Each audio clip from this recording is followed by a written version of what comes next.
Oh God. Oh God. No.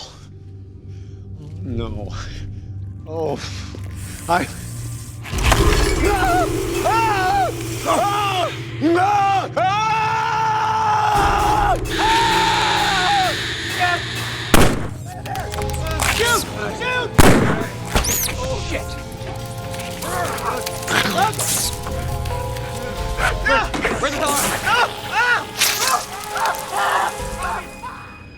Hey guys, what's happening? Niyat here with Film Comics Explained, and today we'll be taking a look at the Grey Widowers featured in The Mist, based on the Stephen King novel of the same name. Featuring an incredibly talented cast including Thomas Jane, Andre Bauer, Laurie Holden, Toby Jones, William Sadler, Jeffrey DeMunn, and the electrifying Marcia Gay Harden. The Mist was written and directed by Frank Darabont, who'd previously also written and directed adaptations of Stephen King's novels The Green Mile and The Shawshank Redemption. The Mist features an array of terrifying creatures, one of which is the Grey Widowers, which were essentially large, deadly, spider-like predators the size of dogs that had the ability to produce corrosive spiderwebs that can burn through materials like clothing, flesh, and metal. The film is a frightening and surreal exploration of the fragility of human beings and how our minds and bodies can so easily be bent and broken when under pressure, and how quickly we can turn on each other when we lose strength in ourselves. While both the novel and film are about a paranormal mist filled with monsters that had permeated into the world from an interdimensional doorway, The Mist is more of a reflection of our society and humanity as a whole.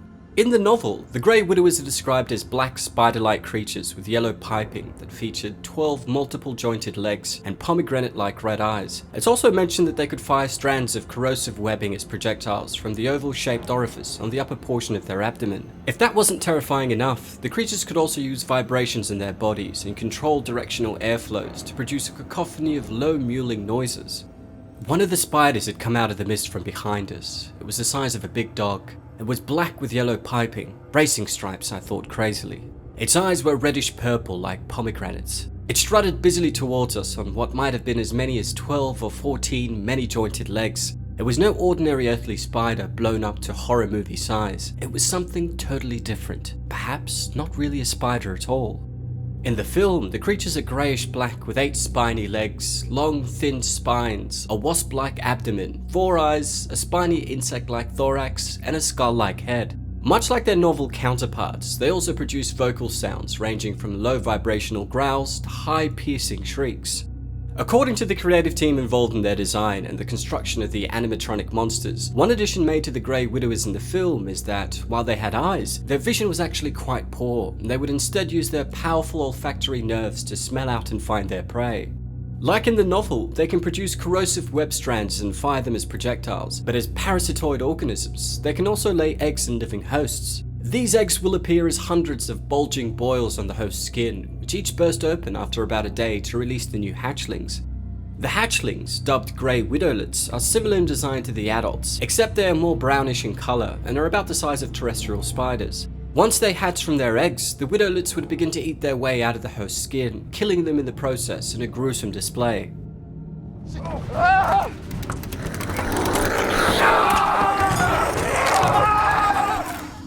Our first introduction to them in the film is within the local pharmacy. Due to the doors being left propped open when the mist reached the town, the pharmacy patrons were smelled out by a pack of Grey Widowers, which proceeded to overrun the pharmacy and slaughter the patrons. About a day later, when an expedition of survivors from the grocery store next door arrive at the pharmacy looking for medical supplies, they too are attacked by the Grey Widowers, which use the mist as camouflage and their acidic webbing as projectiles to trap the unsuspecting victims. We also see hundreds of tiny widowlets burst their way out of a semi-conscious MP before they begin to consume the bodies of some of the survivors that had succumbed to the acidic webbing of the adult Grey Widowers. The spider-like monsters were initially designed by Jordu, Shell and Maquette Form in a configuration that closely followed the description from the novel. Darabont, however, decided to stray away from that design. Frank had wanted the spiders to have an almost human-like grinning face, and because the creative team didn't want it to literally be a guy's head stuck on a spider's body, Shell and Mike Broom came up with a design that looked like a grinning death's head when the spider closed its mandibles over its mouth. An animatronic version of the spider was built by Mike McCarty, who also devised the creature's colour scheme, along with Jake McKinnon and Rob Derry, while the monsters were operated by Jeff Edwards. Cafe Effects created the digital spiders and their acidic corrosive webs. The animation team, led by James Strauss, built a very clever keyframe Maya web rig, which fired a long thin strand with bones that could contract and move down a spline. The prosthetic makeup crew created the victims of the spiders, and the prosthetics included chest extensions with gelatine blisters and bladders, which were augmented to portray the baby spiders erupting from the host's faces and bodies. However, when it came to the victim falling and the baby spiders being released from his back, a practical dummy of the actor was filmed, with digital spiders added in post-production. So, where did these supercharged arachnids come from? Well, in the film, we're informed that the army was tinkering with interdimensional gateways as part of a secret government experiment codenamed Project Arrowhead. However, in the original screenplay for the film, it's explained that while the army experiments were going awry, it was actually a freak lightning strike that tore a massive rift in time and space. The grotesqueries that emerged from the resulting rift came from Tadash spaces, which are dark pockets of alternate realities that exist between dimensions. These concepts are featured in King's The Dark Tower series of books, where the expression going Tadash is used to describe the traveling between worlds and dimensions, with Tadash spaces representing the dangerous space between worlds, realities, and dimensions. Now, I plan on covering the novel, film, and TV series in more detail soon, where I'll delve deeper into the unique range of monsters, the production process that led to the creation of the film, the meaning of the film, and why the ending was changed. So, if this is something that you'd like to see, please let me know in the comments below. Well, that's all for today, folks. A big thanks to all of you guys who requested we explore the Grey Widowers featured in The Mist. Don't forget to hit subscribe and click the notification icon to stay up to date on all my content, and if there's anything else you'd like to request, please don't hesitate to ask.